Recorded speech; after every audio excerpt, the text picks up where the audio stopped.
Islamic জিহাদ একটি ব্যাপক ও জটিল বিষয় যা ইসলামী ধর্মতত্ত্ব, ইতিহাস এবং রাজনীতির সাথে গভীরভাবে সম্পর্কিত। নিচে জিহাদ সম্পর্কে বিস্তারিত আলোচনা করা হল।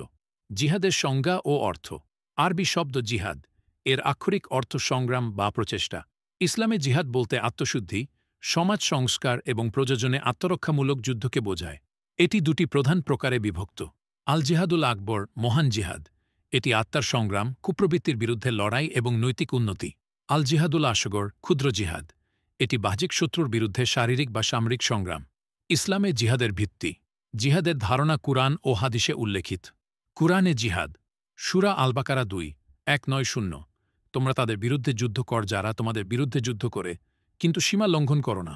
সূরা আত-তাওবা 9:2-9, যারা আল্লাহ ও শেষ দিনে বিশ্বাস করে না, তাদের বিরুদ্ধে যুদ্ধ কর যতক্ষণ না তারা জিজিয়া দেয়।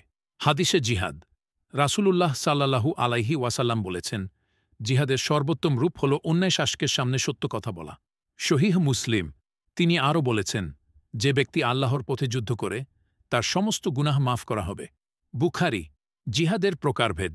ইসলামী স্কলাররা জিহাদকে বিভিন্ন স্তরে বিভক্ত করেছেন।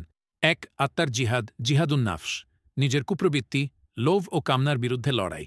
2. শয়তানের বিরুদ্ধে জিহাদ, কুচিন্তা ও প্ররোচনা থেকে বাঁচার চেষ্টা।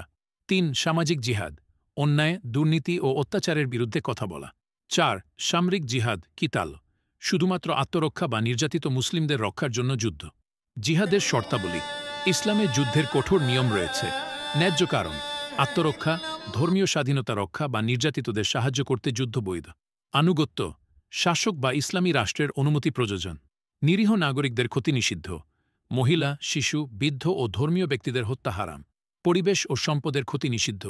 গাছপালা, পশু ও অবকাঠামো ধ্বংস করা যাবে না। ঐতিহাসিক প্রেক্ষাপট। ইসলামের ইতিহাসে জিহাদের বিভিন্ন পর্যায় রয়েছে। মক্কি জীবন, রাসূল সাল্লাল্লাহু আলাইহি ওয়াসাল্লাম এর সময়ে অহিংস ধর্মপ্রচার। মদিনায় হিজরতের পর কুরাইশদের আক্রমণের বিরুদ্ধে যুদ্ধ, বদর, উহুদ, খন্দক। খোলাফায়ে রাশিদিন, আবু বকর রাদিয়াল্লাহু তাআলা আনহুর সময়ে মুরতাদ ও বিদ্রোহ দমন, উমর রাদিয়াল্লাহু তাআলা আনহু এর সময়ে সাসানীয় ও বাইজেন্টাইন সাম্রাজ্যের বিরুদ্ধে যুদ্ধ। মধ্যযুগ, ক্রুসেডার ও মঙ্গল আক্রমণের বিরুদ্ধে জিহাদ। আধুনিক যুগে জিহাদ। আজকাল জিহাদের ধারণা নিয়ে বিতর্ক রয়েছে। রাজনৈতিক জিহাদ, কিছু গোষ্ঠী, আল কায়েদা, আইএস, জিহাদের নামে সন্ত্রাসী কর্মকাণ্ড চালায়, যা অনেক ইসলামী স্কলার নিন্দা করেছেন। প্রতিরোধ জিহাদ, ফিলিস্তিন, কাশ্মীর বা আফগানিস্তানে বিদেশি দখলদারিত্বের বিরুদ্ধে লড়াইকে কিছু মুসলিম জিহাদ মনে করেন। ইসলামী স্কলারদের মতামত। ঐতিহ্যবাদী আলেমগণ, জিহাদ শুধুমাত্র রাষ্ট্রীয়ভাবে ঘোষিত ও ন্যায্য যুদ্ধ হতে পারে। আধুনিক প্রগতিশীল আলেমগণ, জিহাদ প্রধানত শান্তিপূর্ণ সংগ্রাম ও আত্মোন্নয়ন। উগ্রবাদী গোষ্ঠী, তারা ব্যক্তিগতভাবে ফরজে কিফায়া হিসেবে জিহাদকে ব্যাখ্যা করে, যা মূলধারার ইসলাম বিরোধী। সাধারণ ভুল ধারণা। জিহাদ মানে হত্যা বা সন্ত্রাস নয়। ইসলামে জোরপূর্বক ধর্মান্তর নিষিদ্ধ, সূরা আল বাকারা 2:2-5-6।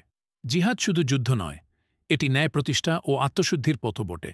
ইসলামে জিহাদ একটি বহুমাত্রিক ধারণা, যার মূল উদ্দেশ্য হল ন্যায় ও শান্তি প্রতিষ্ঠা। এটি কখনোই নিরীহ মানুষ হত্যা বা সন্ত্রাসের সমর্থন করে না। সঠিক জ্ঞান ও ভারসাম্যপূর্ণ দৃষ্টিভঙ্গি প্রয়োজন জিহাদের সত্যিকার তাৎপর্য বুঝতে।